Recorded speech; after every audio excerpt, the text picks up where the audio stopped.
Oh, so we're live. Interesting. What is up, retirement package? Yeah, it's a new kind of video nowadays, isn't it? Instead of standing, with all those prep works here and there, just sleeping in my bed, wondering what I've been up to. Well, I am on vacation. If it makes you feel better, that's right. So, in a couple of days since rebuilding the Johnny bike, yeah, I call it Johnny nowadays. Since rebuilding the Johnny bike has had a lot of views, people are wondering how was the engine built, and I had to do a video fast forwarding. But the thing is, because I was doing a video and because I was just testing to see my building abilities, if I can actually do it, because of a video, I skipped a step that I should have shown you guys I didn't. And because I was doing it fast on my own terms, I didn't properly do a good job. As in, I did not lube the bearing, but the engine was I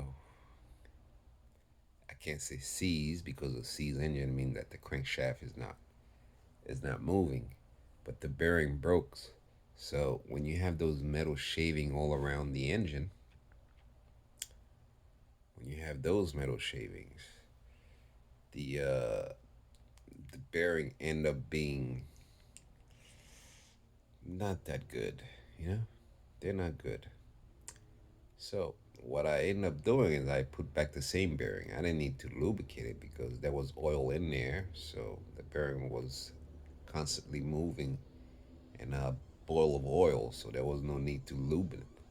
But because the the gears broke and those metal shaving around, what I should have done is remove the bearing.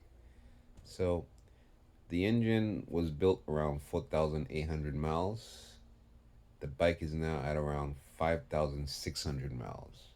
There is no compression issues, but there is heavy grinding issues. One of which makes the engine vibrate so much to a point that the bolt on the exhaust studs breaks constantly.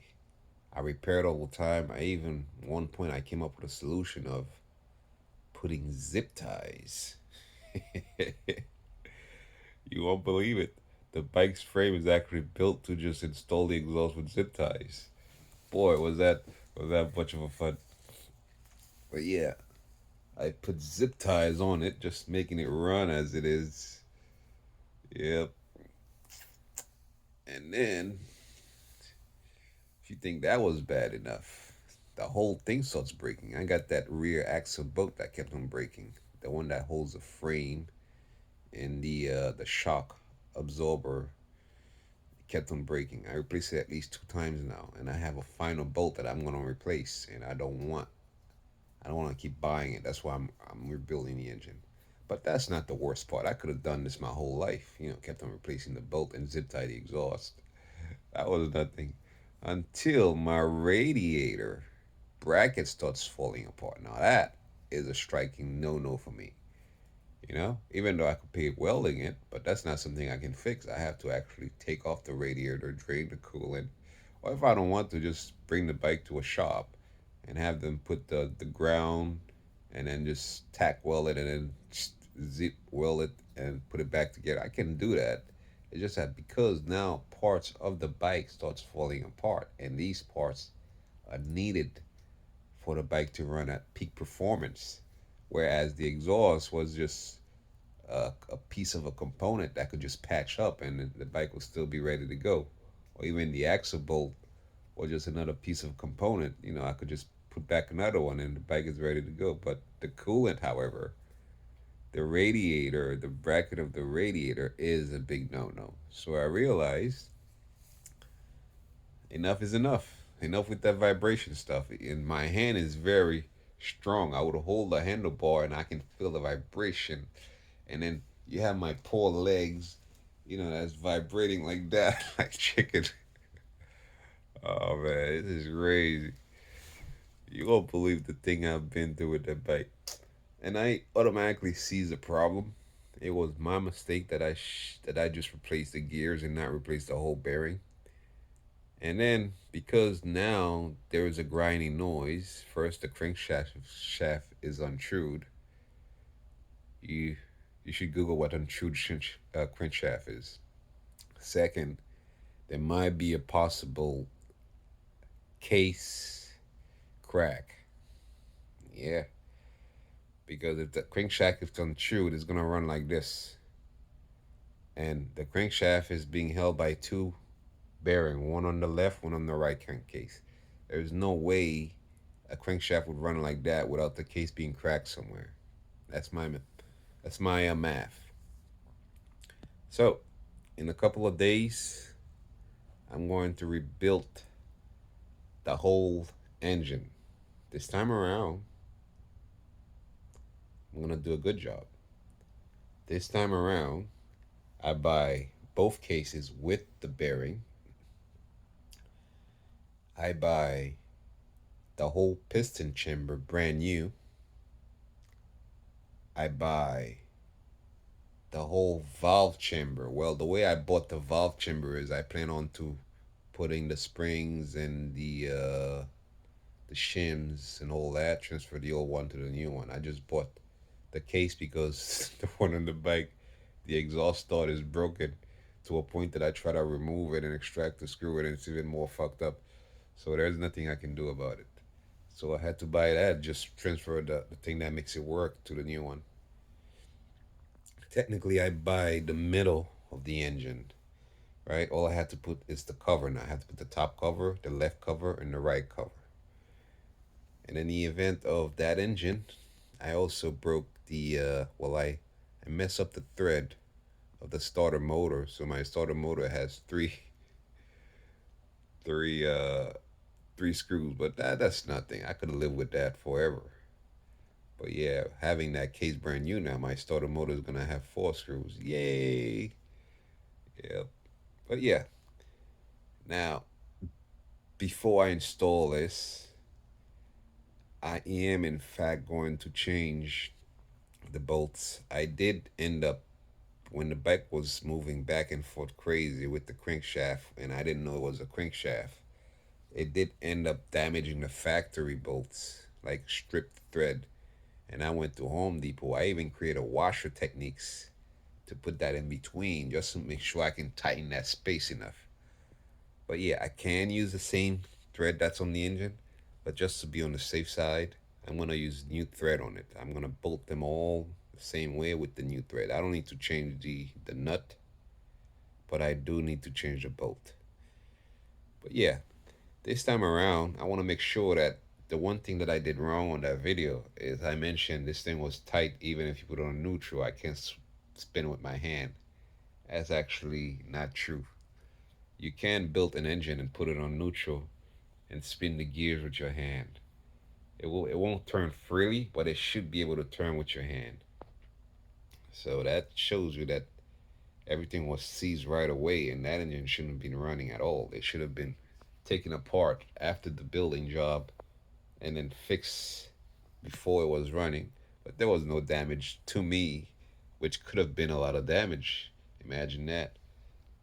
There was no damage to me because, as you can see, I ride a motorcycle my whole life, so a vibration. Oh man, a vibration is no big deal. I can I can handle it.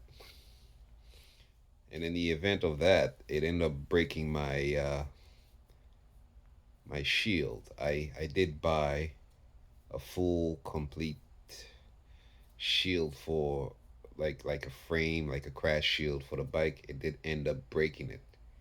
So I should have take that warning before the exhaust bracket. I mean, the exhaust bolt and the radiator bracket broke. I should take that warning and stop right there, but I just continue. Boy, it's been a long summer. Since May I built it, March, May, June, July, August. Now we're in September. 4 good months of fun, eh?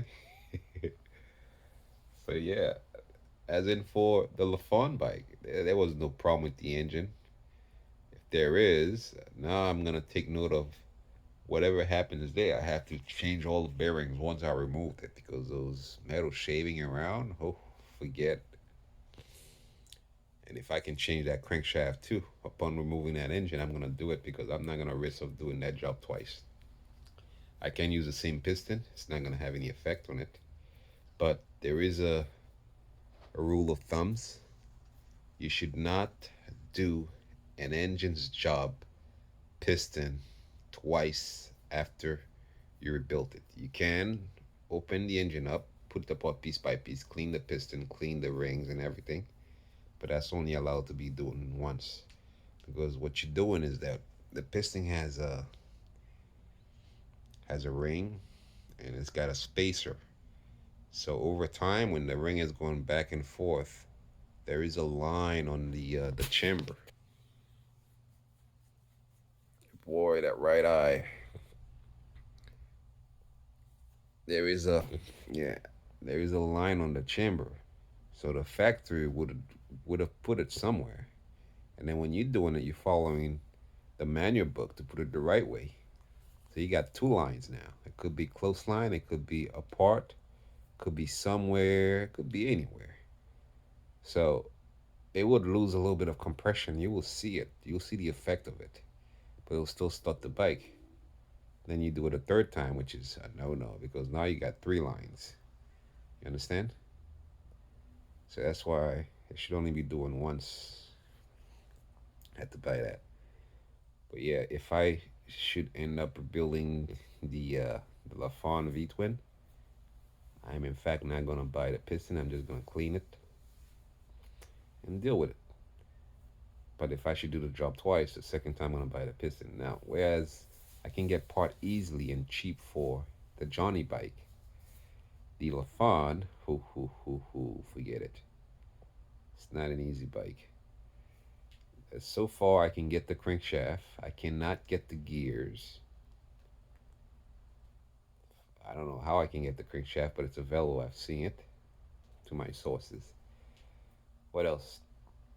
I can get the clutch, but the clutch is not at work. I cannot get the valve chamber. That's what I've been looking for a while now. I cannot get it. That's bad. I got the brand new valve chamber for the Johnny bike. Imagine that. Now, if I would need it for the LaFon bike, I would have to come up with a solution to use the old one. I just need the assembly. I don't need to be for it to have all the springs inside. I can easily swap them like I do with the Johnny bike, but I cannot get it. That's bad. I can get. Oh, I cannot get the cases. That's even worse. Huh. But the engine is available to purchase. The whole engine costs around 1.5 grand. He, with some digit after it. And then to ship that by crate, the Chinese call it a wooden box. That is going to be a challenge because that alone might just cost the same amount of the engine from China to here. And if that bike is being sold in the US for 3.7, whew, that's like buying the bike itself. But nowadays, the price increased. Now it's at 4.0 or 3.9, around that. Yep. So I'm hoping I don't have to do that to the LaFon bike. But if I have to, if in case, as the last result, I'm game, man. I I would buy the lift. It's about 300 bucks, and lift that mother effer up and take out the bolts and swap the engine and just dissect it piece by piece and then just throw it to trash. I'm game for that. I can do anything at any time. I got no problem with budgeting whatsoever. I'm like a crazy man. But good news is the LaFon bike is at 16K miles, man. 16,000. Wow. That is that is something. Never in my time since I've been riding have I owned a bike that has had that many miles before that is still working. Now, every part in it has been changed. Hey, yeah. The intake fuel pressure stops going bad at around 15K miles. And when that goes bad, the throttle body was dirty. I do not clean carbs. Never has been doing it in the past. I always buy them brand new. And I'm not gonna start cleaning a throttle body right now. So I had to buy over $500 of parts. Before I didn't know what it was, so I had to change the sensor here, blah blah blah blah blah blah blah blah.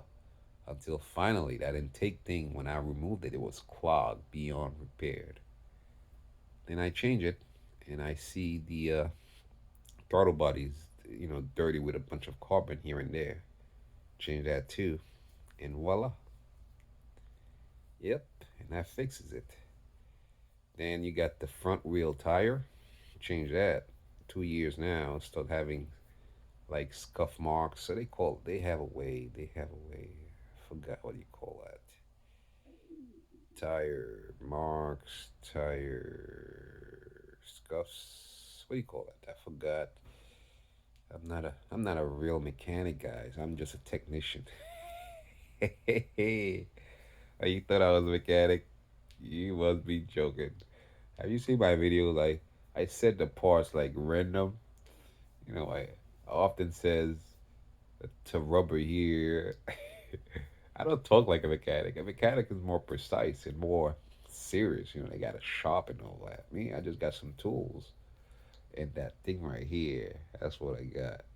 That thing right here promotes the video for you can see it. That thing right here, yeah, made me able to buy the right parts from the right people.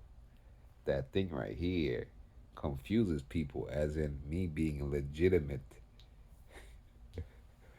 mechanic.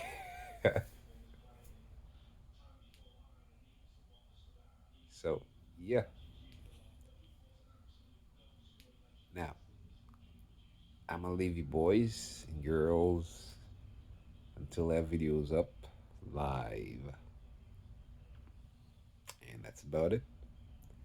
Stay tuned. You're gonna see a real engine built by a real mechanic very soon because I am a professional.